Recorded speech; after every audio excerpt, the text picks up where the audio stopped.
And Mine Crypto here. I hope we're all having a wonderful day. I know I am. Please remember, I'm not a financial advisor and none of this is financial advice. And none of the information provided in this video should ever be seen or taken as a signal to buy or to sell. Please subscribe. Please hit that notification bell so that you don't miss any further videos, and drop me a comment. You'll be doing me a massive favor. But first and foremost, we look at these crypto bubbles.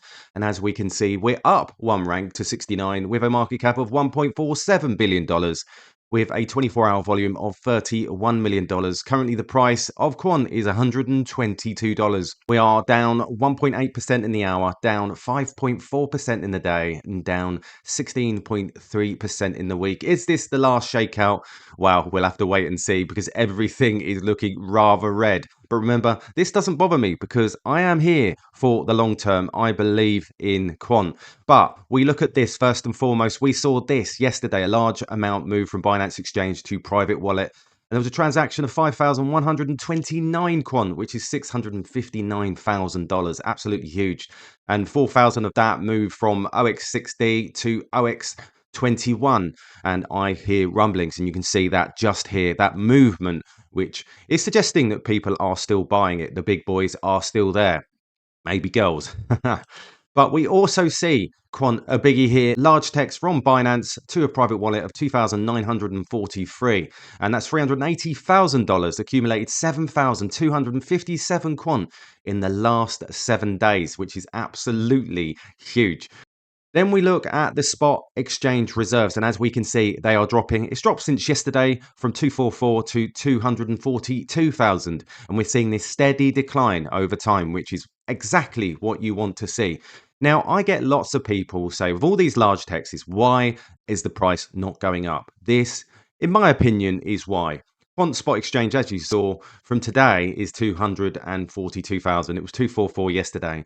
We've seen a drop in Quant wallet holders in the last 4 days. That's minus 259 wallets dropping. We've also seen some large transactions, as I've just shown you, and I have shown you for months, many large wallets accumulating. Many of those happen to have no ETH in them, so they're not moving.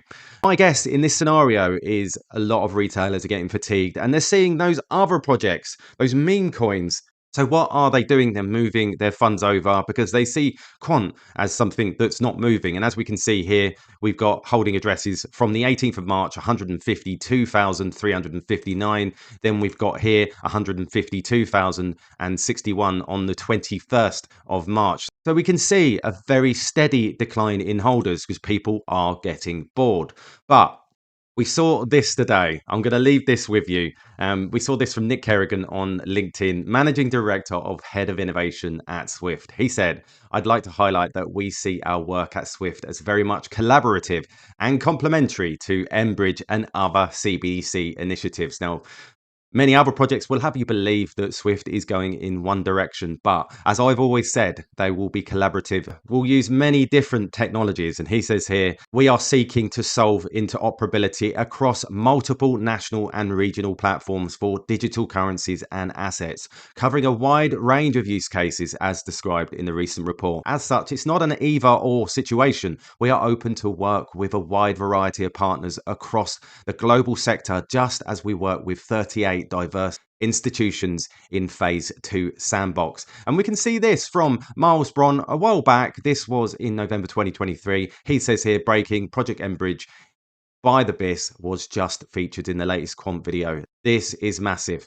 Remember, I told you so. And you can see that if you haven't watched the latest video of the Quant team, you will see these pictures. mBRIDGE.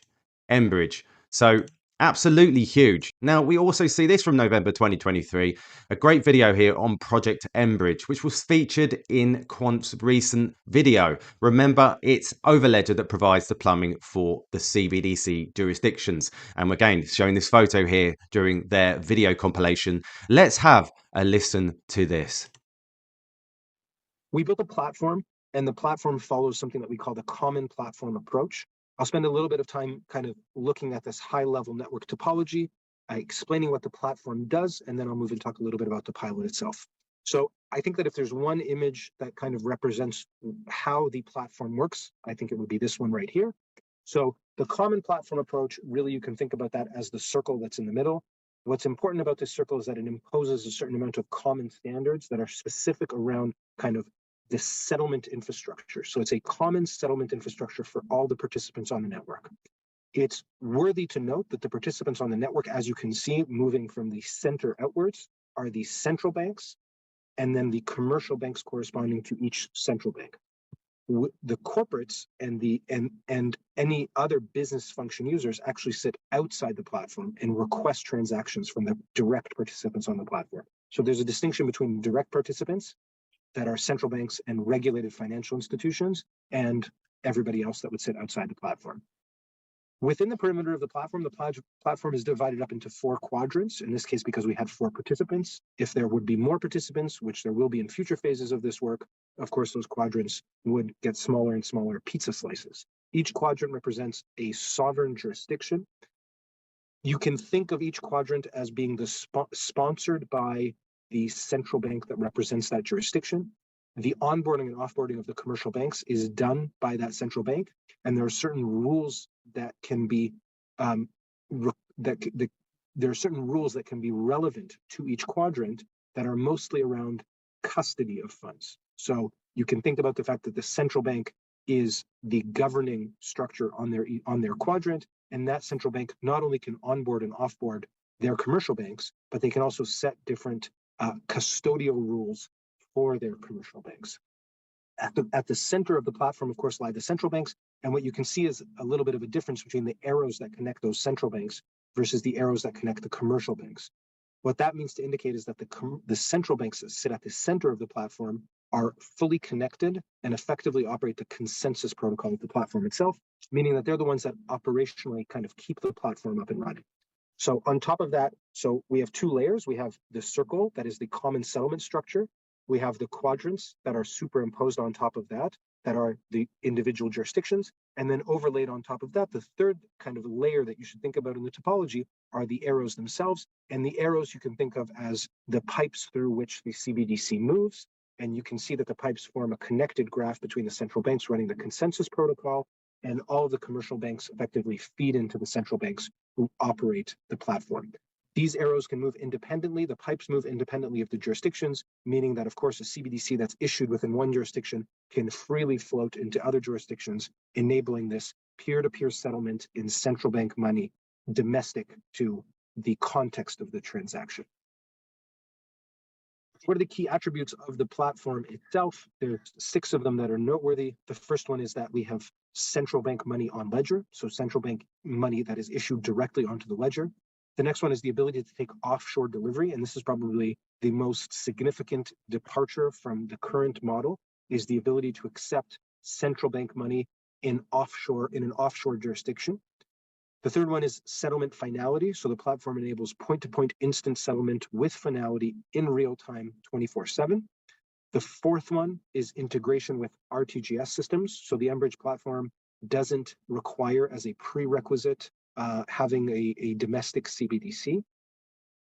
The fifth one is atomic payment versus payment. So the ability to do PVP transactions in an atomic way, such that the transaction settles if and only if the other leg of the transaction settles. So atomic comes from the word indivisible. So you can't separate them into 2 single transactions. They either settle together or nothing at all.